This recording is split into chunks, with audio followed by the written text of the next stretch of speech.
Alors, maintenant, on va parler de traitement de fond. Comment choisir son traitement de fond? Bon, déjà, il faut savoir que le traitement de fond est intéressant pour éviter, dans le cas de la forme rémitante, la fréquence des poussées, ça évite. En fait, c'est vraiment l'objectif premier, hein, c'est d'éviter la fréquence des poussées pour, à long terme, réduire la rapidité d'un handicap éventuel, de l'éventualité d'un handicap, le risque. En fait, bien sûr que ça ne peut pas prédire l'évolution future, mais disons que on sait que si on laisse, et ça c'était le cas au début quand il n'y avait pas de traitement, les poussées se rajouter et pour dans les phases où pour les gens qui ont une maladie très active, les poussées vont être très très proches, bien forcément ça augmente le risque de séquelles au long terme. Ceci dit, ça veut pas dire que parce qu'on traite les poussées, il n'y aura pas de séquelles au long terme. Mais ça permet, il y a la cortisone qui va traiter la poussée quand elle est là, et on a un traitement de fond qui va éviter la survenance de poussées trop fréquentes.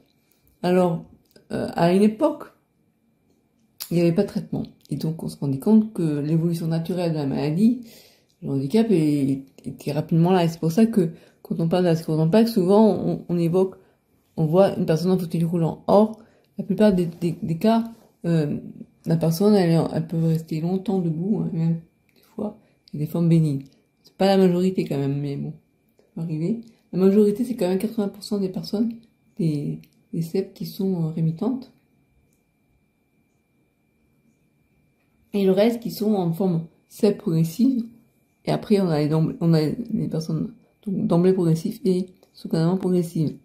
Les traitements de fond, là, je vous parle de traitement des poussées, pour réduire la fréquence des poussées.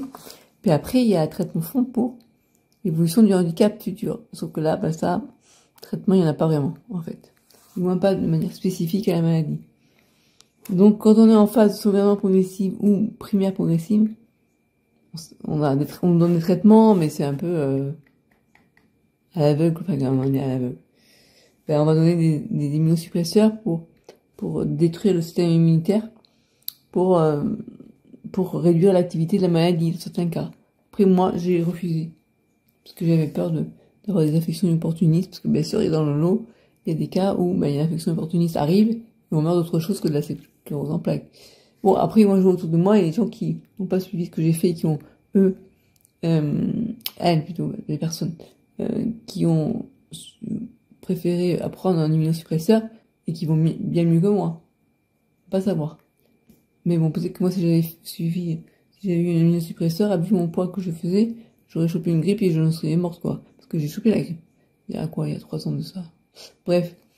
Donc, traitement de fond, c'est, à l'époque, il n'y en avait pas, puis après il y en a eu, et là, il paraît que tout début, les malades faisaient venir le traitement de fond d'Israël, je crois.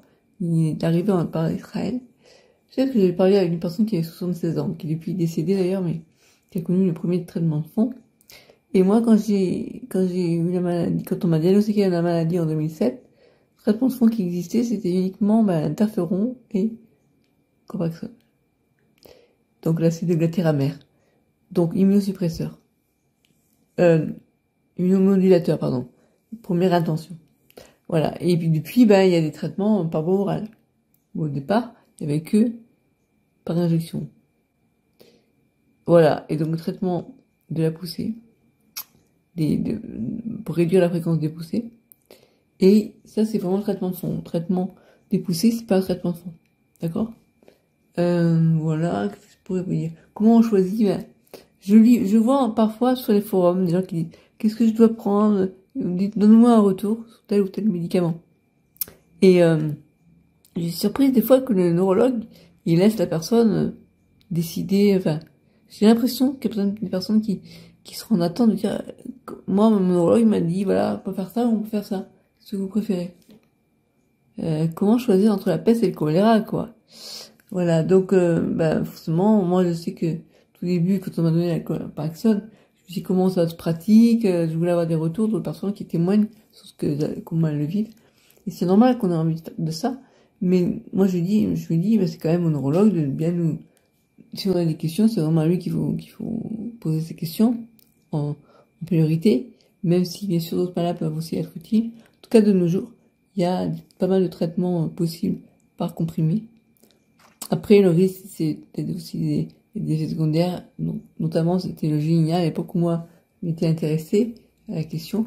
Il y avait un risque cardiaque, donc il fallait d'abord le faire en clinique, enfin, bref. Et puis il y en a qui peuvent provoquer des problèmes digestifs, enfin, bref. Et il peut y avoir pas mal d'effets secondaires indésirables. Des effets indésirables, ouais.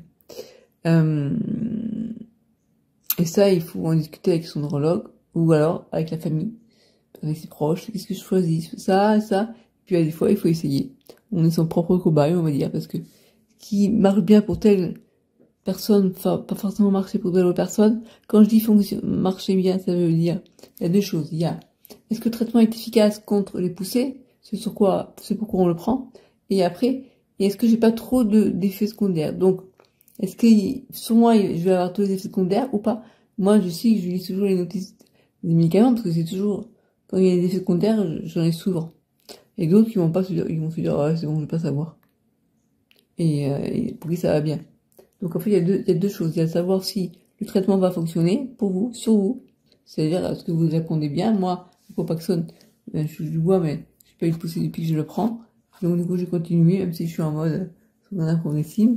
Et puis, il y a après, est-ce que je le supporte bien? Voilà. C'est deux questions à se poser. Et malheureusement, des fois, on peut pas savoir à l'avance, donc tu essayes. Et par contre, si jamais on vous donne un traitement, bon, vous voyez que ça va pas du tout, faut en parler à son neurologue. Il y a des personnes qui disent, ouais, j'ai pris ce traitement, et là, ça fait depuis un mois, je vomis tous les jours. Attends, moi, je tiendrai pas un mois, hein, avec un traitement qui me fait vomir tous les jours, quoi. Voilà, après, je sais qu'il y a des gens qui arrivent à ce qu'on appelle la bonne observance du traitement. Ils arrivent c'est ce qu'il faut, hein. Donc, il faut vraiment adhérer au traitement pour avoir une bonne observance. Ça veut dire qu'on le suit bien. Parce que sinon, ça sert à rien de prendre un traitement fond pour l'arrêter 2 jours après. Par contre, bien sûr, il y a des fois, on passe à voir à l'avance. Mais s'il y a un traitement qui vous convient pas, n'hésitez pas, changez-le. Maintenant, il existe quand même pas mal de traitements qu'on peut vous proposer. Il y a un arsenal thérapeutique assez énorme, hein, du moins pour les poussées, pour les cèpes rémitantes. Donc, n'hésitez pas, si vraiment le traitement ne vous convient pas, eh bien, parlez-en à votre neurologue, il vous donnera autre chose. Faut pas non plus se flageller en disant, ouais, il me donnait ça, il faut absolument que je continue. Si ça vous convient pas, changez, quoi. Voilà. Bon, sur ce, je vais aller, est-ce que j'ai le temps? Je vais faire une aquarelle, je sais pas si t'auras le temps, je vais plutôt me préparer à manger. Voilà, bon, ceci était ma dernière vidéo de mon défi. Une vidéo par jour pendant tout le mois de mai. Voilà. Maintenant, je vais passer à l'écrit. Je pense que je vais faire plus d'écrits d'articles, peut-être même des e-books, voilà. Je vais plus mais là, je voulais finir ce défi, quand même. J'aime bien finir ce que je entreprends. Ce qui n'est pas toujours le cas, d'ailleurs, hein. Souvent, je procrastine, on est tous pareils.